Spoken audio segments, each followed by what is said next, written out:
Religious leaders in South Sudan hold significant influence over their communities, but recent concerns have arisen over some religious messages that fuel division and hate.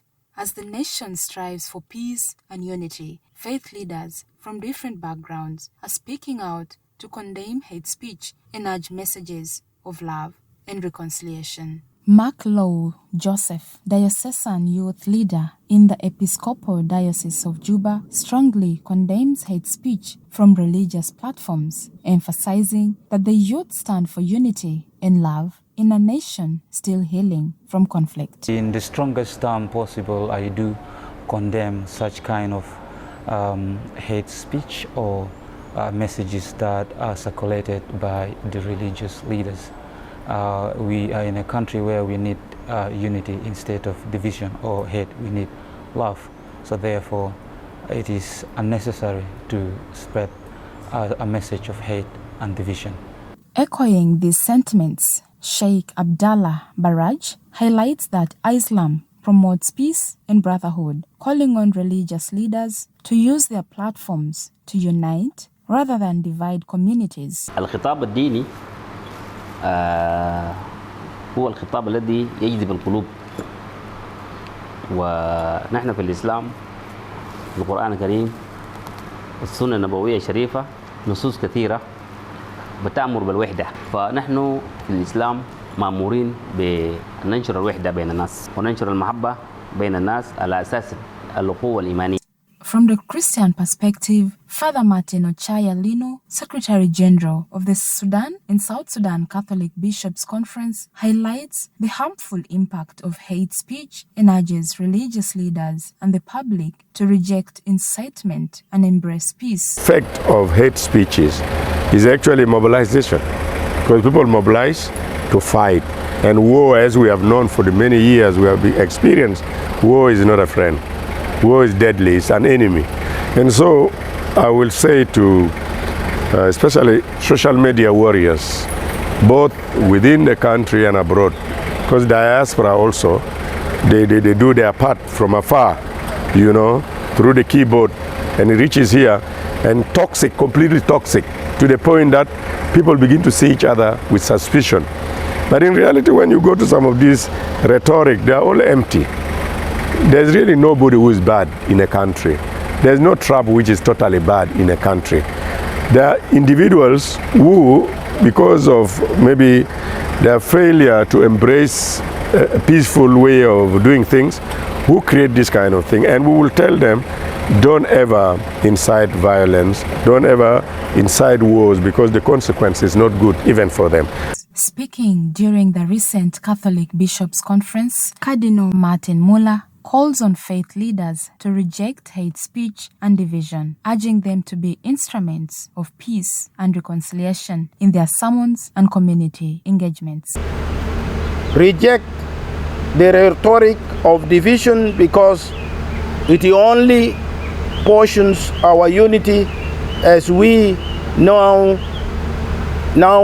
do experience. Reverend Tut Kony, the General Secretary of the South Sudan Council of Churches, urges religious leaders to remember their sacred vows, preach peace, and reject divisive rhetoric that contradicts the core message of love taught by Christ. Whenever we have a chance to come to the pulpit, let us remember our vow. We vow to preach the gospel of peace. We vow to preach the message of unity. We vow to work so that we make sure that people are following Christ, and Christ is calling us together. Christ is preaching love. This is the message of Christ. This is the gospel that we are ought to preach. So outside of this is not the gospel. For I know the thoughts that I think towards you, said the Lord, thoughts of peace and not of evil. He highlights ongoing faith-based efforts to counter hate speech through Sunday sermons, interdenominational worship, peace-building training, and community dialogue programs involving youth and women. Every Sunday we have a chance to come before the people so we can use that platform to eliminate the hate speech. Second, we have joined ecumenical worship service where we gather all the denomination together to pray for peace. We announced 70 days of prayer. We are calling all member churches, all South Sudanese, let us go back to Torit. Addressing the role of religious sermons in peace building, Marina Modi, chairperson of the Media Mentors Network, explains how faith leaders can influence social harmony through their messages. Looking at religious ideologies, the books that guide religion, and looking at social harmony, maybe sermons or engagements that encourage people to live together peacefully, that encourage people to love their neighbors, that encourage people to do unto others as they would want to be done unto them.